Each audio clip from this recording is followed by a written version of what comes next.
Welcome to Debt Free in 30, where every week we talk to industry experts about personal finance, debt, and general money management. My name is Doug Hoyes, and I'm joined today by yet another guest expert. Who are you? What do you do? Where do you work? I'm Barton Goth. I'm from Edmonton, Alberta. I work at Goth Company, a small bankruptcy and insolvency practice here in Edmonton. So let's talk, Bart, about Alberta in general then, in terms of what's happening with the economy, with debt, with bankruptcies and so on. Over the last few years, what have you seen? Have you seen increases, decreases? What's been happening? Well, right now, the Alberta economy leads in Canada of all of the other economies that exist. We have oil.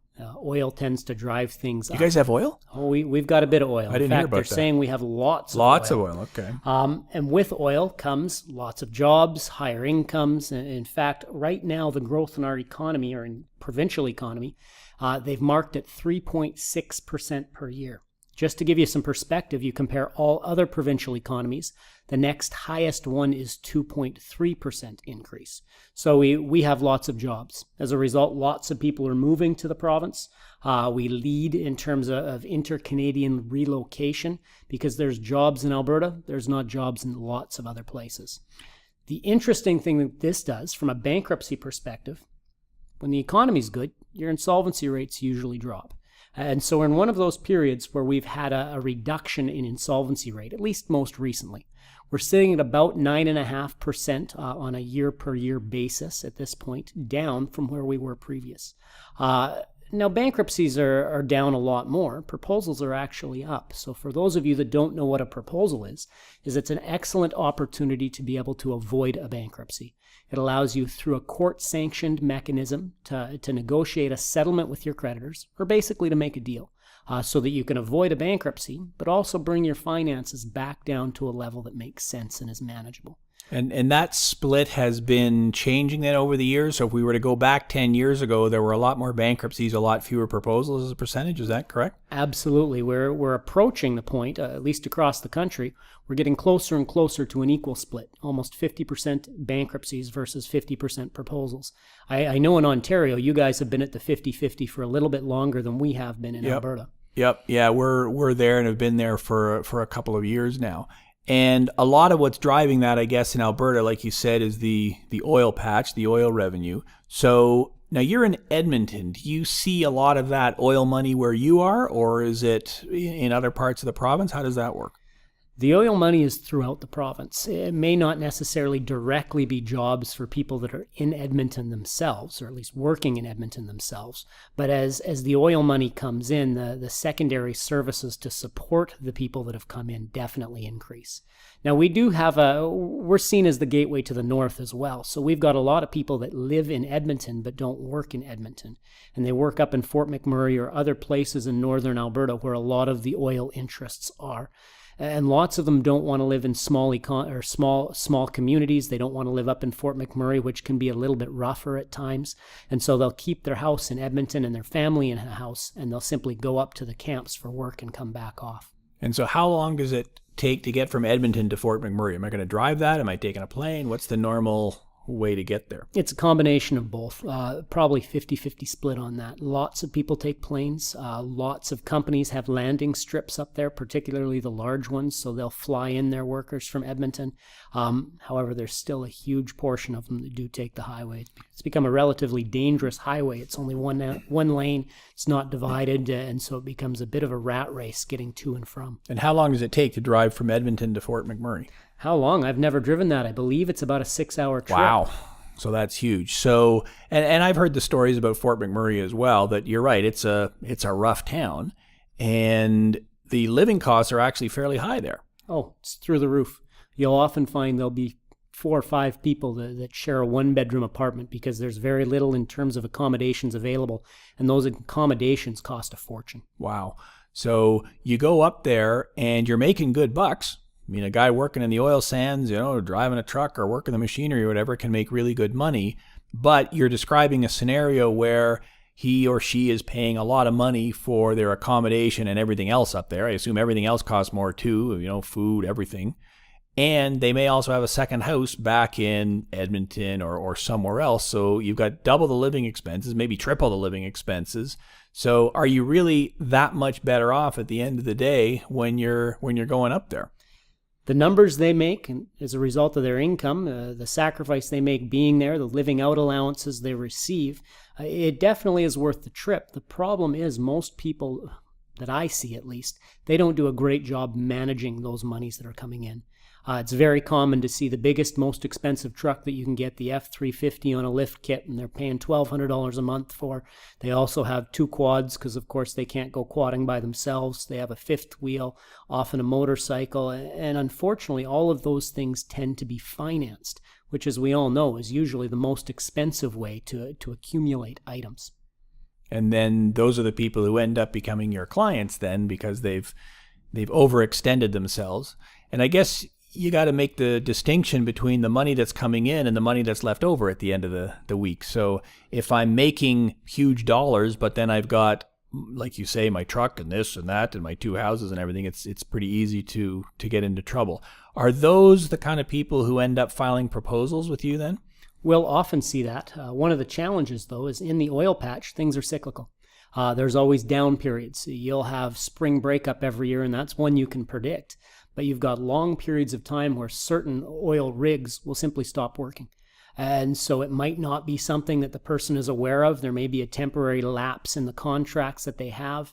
And the oil rig doesn't want to lose their workers. They know who they are. They've trained them. They know what to expect. And so they try and string them along as they can until the next job comes up. So as a result, there's some difficulty because in a proposal, you're typically supposed to make a monthly payment. There's some flexibility in how we word that through the proposal itself.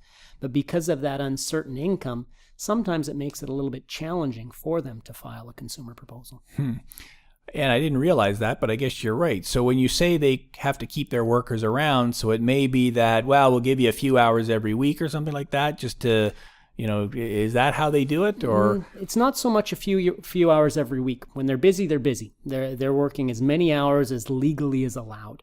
But as soon as there's a downturn, as soon as the rig has to be moved, as soon as something hasn't lined up as anticipated in terms of the process that those rigs have to go through, then there's no work whatsoever. So it dries up completely. And the individual has a relationship with the company, knows that there's lots of money and lots of hours available when it's available.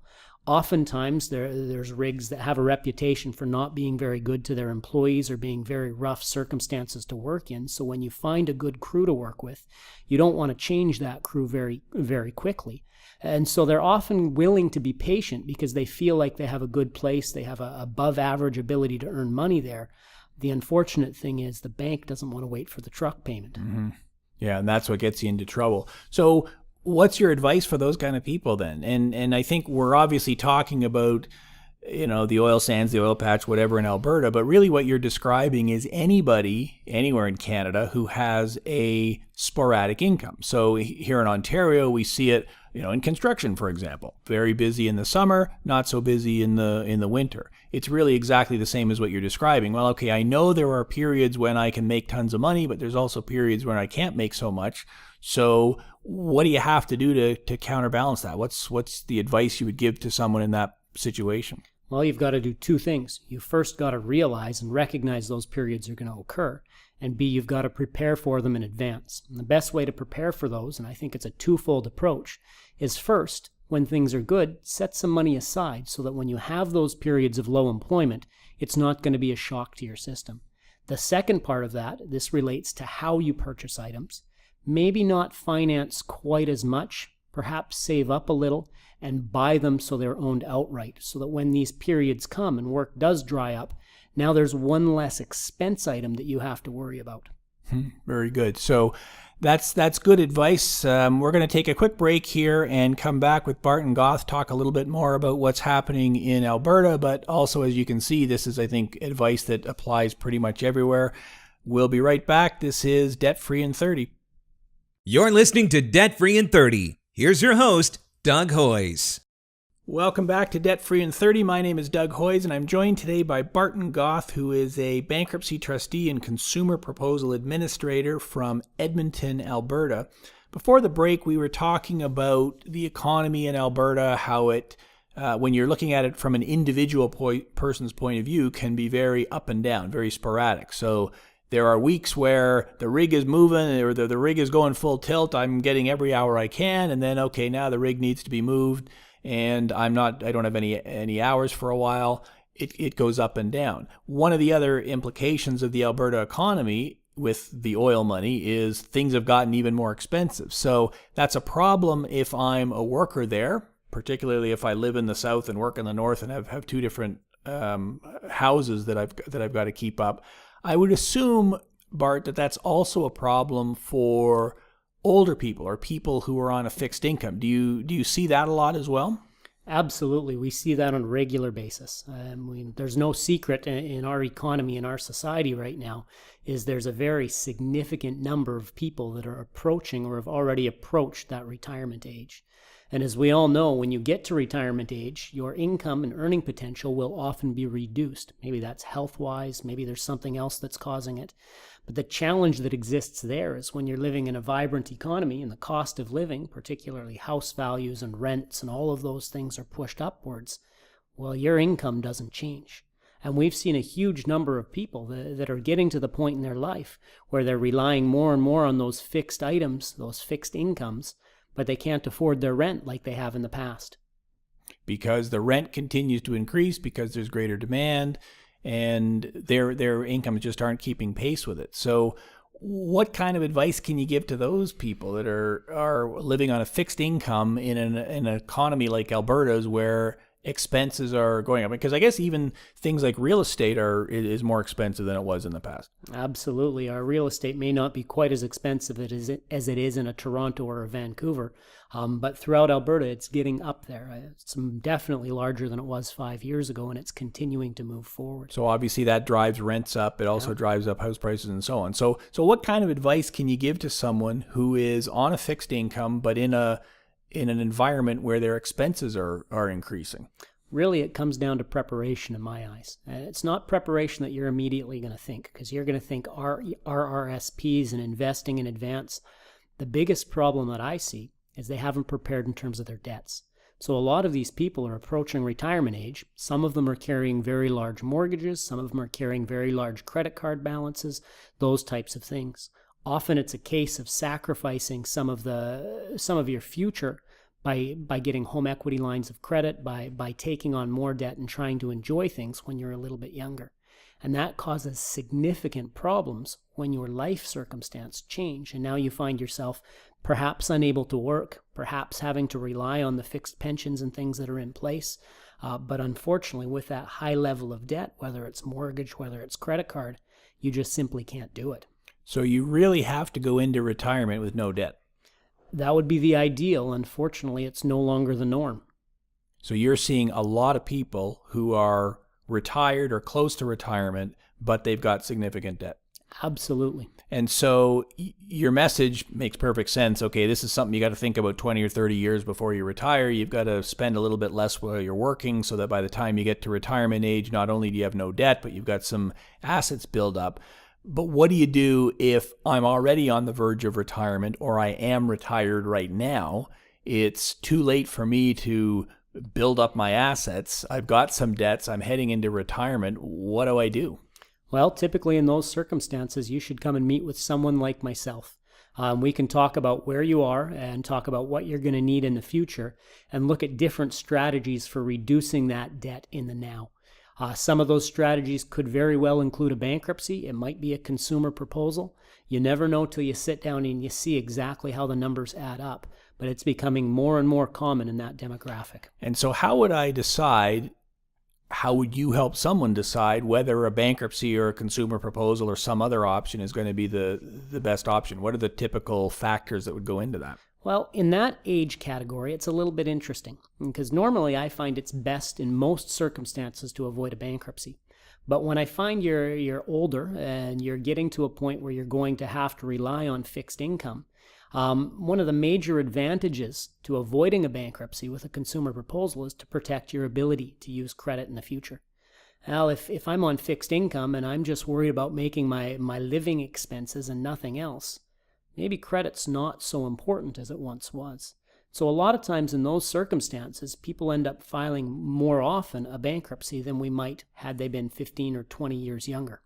Well, and I guess the whole surplus income calculation factors into that as well then. Absolutely. And so when I sit down with somebody, the first thing that we always do is we look at their income versus their expenses. And from that, we project. We project how long someone we think is going to be able to work. We also project what we think it would cost if they filed a bankruptcy based on what's going to happen income-wise. And then we have to have a frank discussion of, okay, now where are our priorities? Do we need to deal with this debt in as quick a fashion as possible?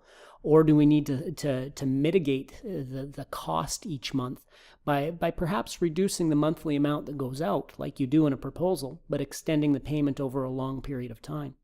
And you know, Doug, I wish I could tell you there was one answer for everybody in that situation, but I have to tell you it's every different situation, as I'm sure you've seen over the years. Yep. So I'll scratch my next question, which is there one answer for everybody in that situation? And you're right. That's really what it all comes down to. Everybody's situation is unique. Some people perhaps have, adult children who have good resources and can help them out. Some people have assets they can sell. Well, they've got a house, they can sell that, turn that into some money. They could get a line of credit against the house, use that to service their higher interest debt. But for other people, okay, maybe it does have to be a consolidation loan, credit counseling, a proposal, bankruptcy, a settlement, something. So I agree with you. There is no one-size-fits-all option. You got to look at all of them and decide what's going to make the most sense in that particular case. It's the only way to do it. I appreciate you being here today, Bart. Thanks very much. Very interesting to hear what's happening in Alberta and all the parallels between Alberta and what's happening in Ontario as well. Thanks for being here. You're listening to Debt Free in 30 with Doug Hoyes. We'll be right back. You're listening to Debt Free in 30. Here's your host, Doug Hoyes. Welcome back. It's time for the 30-second recap of what we discussed today. My guest today was Barton Goth, who gave us some great insights into what it's like to live in a booming economy. Bart works in Edmonton, Alberta, and he helps many people who work in the oil industry, where you can make a lot of money, but also spend a lot of money, and that can lead to financial problems. Bart explained why there are more consumer proposals filed in Alberta and Ontario than personal bankruptcies, and why they are a good option for many people. That's the 30-second recap of what we discussed today. So, what are my thoughts on what Bart had to say? I don't live in Alberta, but I've dealt with many people over the last few years who've moved from Ontario to Alberta to find jobs and to improve their income. For some people, it works out great. They find a good job, make good money, and can use that money to pay down their debts and save for their future. For others, it doesn't work out so well. In some cases, they move to Alberta but can't find an appropriate job. In other cases, they find a job but find their living expenses are also very high, often because they're sending money back home, so they don't generate much extra cash flow. So what's my advice for people from Ontario or anywhere else in Canada who are considering relocating to Alberta? First, do your research. It's great if you can line up a job before you get to Alberta, but make sure you know all of the details. What does the job pay? How many hours are you likely to get? Where will you live? What will it cost? In some cases, you'll live in a company-run camp very close to the work site, so your rent and most of your food costs are provided by the company. In other cases, you'll be living in town and commuting to the work site each day, so you must pay all of your living and transportation costs. In places like Fort McMurray, where accommodation is scarce, you'll be paying a lot, so be sure you understand in advance the cost to live in Alberta. My second piece of advice is to have a plan. I know that's not surprising coming from the guy whose company phone number is 310-PLAN, but this is a crucial point. What's your plan? Do you plan to live in Alberta temporarily, make a few bucks, and then return to Ontario? Or do you plan to relocate to Alberta permanently? That's a big decision, and it has profound financial implications. If your Alberta adventure will be temporary, you may be keeping your house in Ontario. Who will take care of it for you? Can you afford the rent on two places? What about your stuff? Do you put it in storage? If you plan to move permanently, can you find a place? At what cost? Even more important is what you plan to do with your money. A work camp in Fort McMurray is a very tough environment. The winters are cold and there's not much to do for entertainment. Even going out for a beer or two isn't cheap. If your goal is to sock away some money, are you disciplined enough to do it without going crazy? I suggest you talk to whoever you know who's already there and find out from them what it's really like before you make your decision. On the show, Bart talked about how the oil industry is cyclical. You may be working lots of overtime for a few months, and then due to the weather, or moving the oil rig, or other factors, there may be no work for a period of time. You have to plan for those work interruptions. During the boom times, save money so that you have some cash in reserve when work dries up. This advice is particularly important if you're approaching retirement. In a booming economy like Alberta, living costs continue to increase, and that's a problem if you're on a fixed income. If you have debts and are approaching retirement, Bart advises you to deal with your debts now so that when you retire, you don't have the added stress of debt payments. A professional like Bart can explain your debt management options. That's our show for today.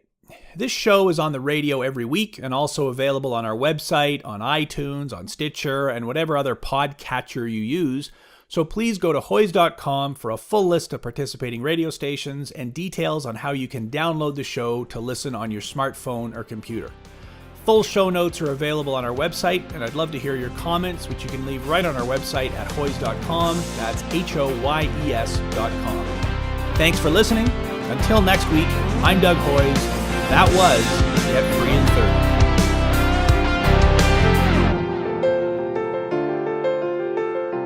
Thanks for listening. This was Debt Free in 30.